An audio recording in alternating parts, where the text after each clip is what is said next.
So, the internet's been flooded with video of the Ukraine conflict and how these dudes are dropping grenades from drones and hitting perfect targets into the enemy's tanks' hatches, people, supply caches. So in today's videos, we're going to test that theory.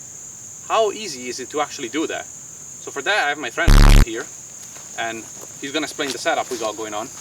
Howdy, this is my drone. This is a DJI Mavic 2 Enterprise Dual. So this is the thermal and enterprise version of the standard Mavic series. This is a drone that is very commonly being used in the Ukraine conflict right now. It's equipped with a generic Amazon dropper. Did some research. This seems to be the same kind of general model that they're using in the conflict.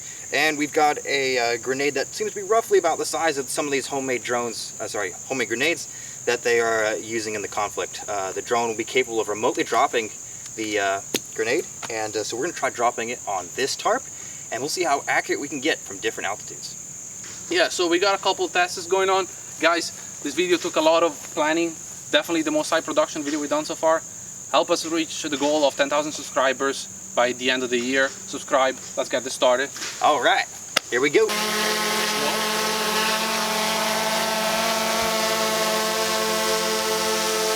Okay, so first test we're gonna do.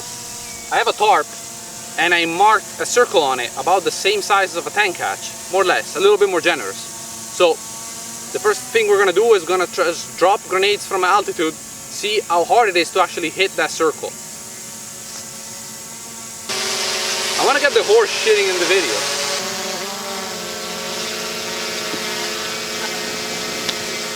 It'll get better.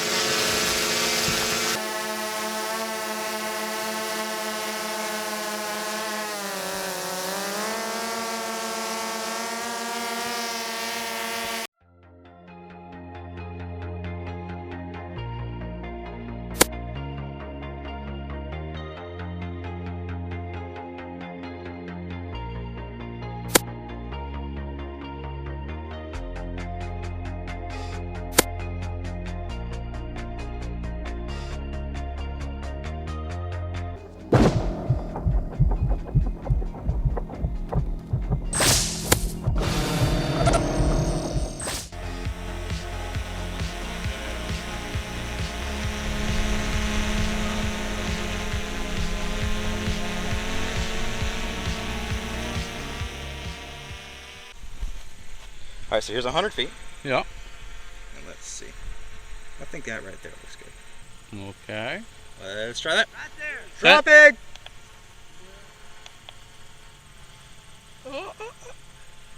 Ah, that was off a little bit.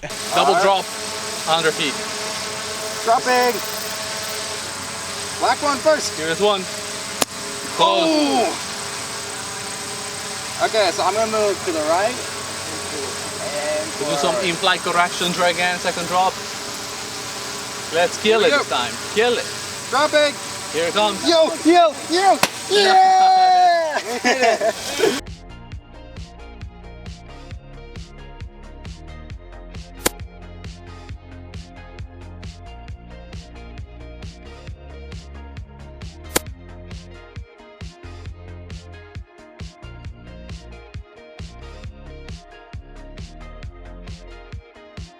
Here's a close-up of the target. Guys, my first hypothesis here might be a little off.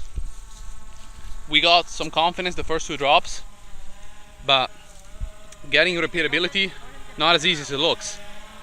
I'm impressed. These dudes on videos just dropping bombs like it's nothing. They got some talent, and it definitely takes some training. But we're gonna try it one more time, see what happens. Yeah, because the wind's going. Here we go. And dropping. Oh, good one! We're gonna do one last thing before we wrap this video up. So this drone is actually equipped with thermal imaging. So here's the hypothesis. How fucked are you if you're trying to hide from one of these things? So I'm just gonna run in the woods. He's gonna fly above the tree line and see if he can spot me. He probably can, but let's see how quickly he can do that. All right. Okay. So we're gonna do a start signal. He's gonna run into the woods. He'll have 30 seconds to hide, and when I find him, I'll sound a siren. So it'll be fun.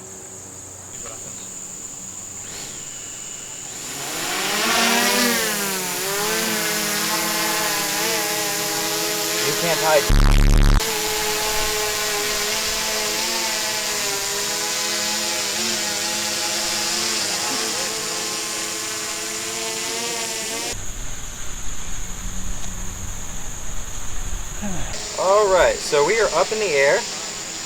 I'm not seeing anything. He couldn't have gotten far. It has been 3 minutes, and I can't find him so far.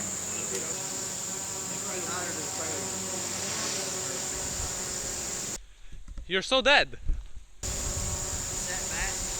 Yeah. You couldn't find me? I should have done that. Really. Let's go.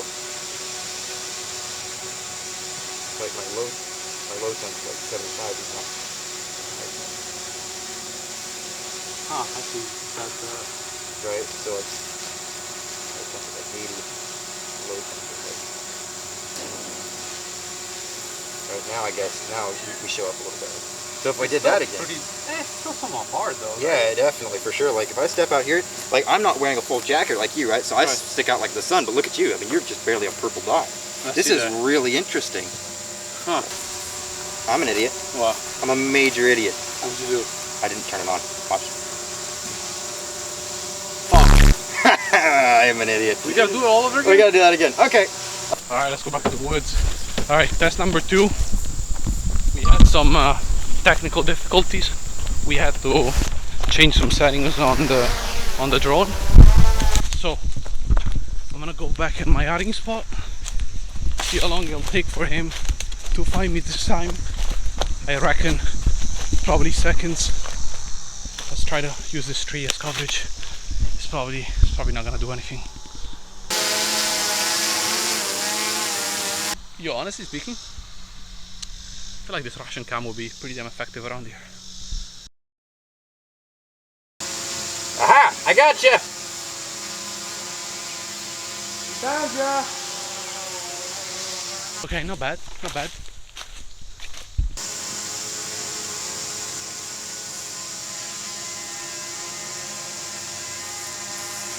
Did you find me when I moved or while I was just sitting on the tree? No, did you find him when he was moving or when he was sitting down? I don't know if I couldn't tell if you were sitting down or what you were doing. You were a red spot. Okay. But you were very faint for sure. But yeah, I found you. And but it took 2.5 minutes though, so that's the deal. Hey, that's not bad. Yeah, so I think is that if you were on the run, really, is that I would have a really hard time finding you. That's because I already knew the general location, like where I was supposed to look. But yeah, I definitely couldn't find you until I looked down and cause I was looking like at an angle. But I found a big problem with the sun reflecting off the leaves. Huh. So I had to go straight up and then look directly down to kind of punch the leaves. But That makes sense. We got some interesting findings here. So, whoever's doing those videos, killing BMPs and T-72s with drones, absolute pro. That's not easy to do, and especially at the altitudes they're pulling that from. yeah, It's not like anybody could just pick up a Mavic and kill a T-72. yes, especially on a moving one for sure. Yeah, 100%. And especially also, we've seen videos of people dropping grenades on singular dudes, just Like- standing in a field. That's definitely the result of a lot of practice. I mean, I've got hundreds of hours of flying drones, flew them professionally for a couple of years, and I mean, yeah, this was the hardest thing I've done with a drone by far, for sure. So, I mean, if you got a drone, I think it's fun to practice. But secondly, the thermal, it's a good capability. It's not as refined as you would expect it for maybe a military system, of Yeah. course, but I think it still could get you some good intelligence if you use it correctly. Yeah, I think so. For this one, is none of this stuff is designed to be used in a military environment, and it's really a great example of the kind of the scrap and the grit that the Ukrainians are using, and both sides are using in this conflict. But I think it really highlights the deficiencies and what makes something truly military grade versus civilian. In this case, as like I said, the thermal being limited to 15 frames per second and that very slow refresh rate, that hurt. The low resolution, this being only 480 pixels, that's really small, and I very quickly lost him in the leaves. And again, when it comes to the dropping, yeah, absolutely. It's this the whole dropping system. The major thing we noticed, battery life. Battery life was terrible. So big kudos to the people out there in the conflicts. That means that they're really close to these targets when they're dropping on them, because you've only got 5 or 6 minutes of battery life with the payload attached. Yeah, so I think we definitely learned that there's... Another point of that is that you can see how FPV drones make a lot more sense, because then, yeah, you scrap the drone, but you just fly straight into the target. The whole kamikaze style. So, and I think that really reflects with, even on the commercial and the military side, with Iran and the Shahed kamikaze drones that they've been delivering to Russia, that Russia's been using with great effect, because it's easier for the operator to make a kamikaze attack than a that looks good enough from here kind of drop. Bottom line, this was a fun video. I think you guys learned something from it. At the same time, all the stuff is accessible to civilians, and it is a capability increase. So I mean, there's definitely a plus to that. But anyway, guys, thanks for watching. Check out the shirts. This has been going pretty good. If you guys like them, check out the link in the bio, and I'll see you on the next one.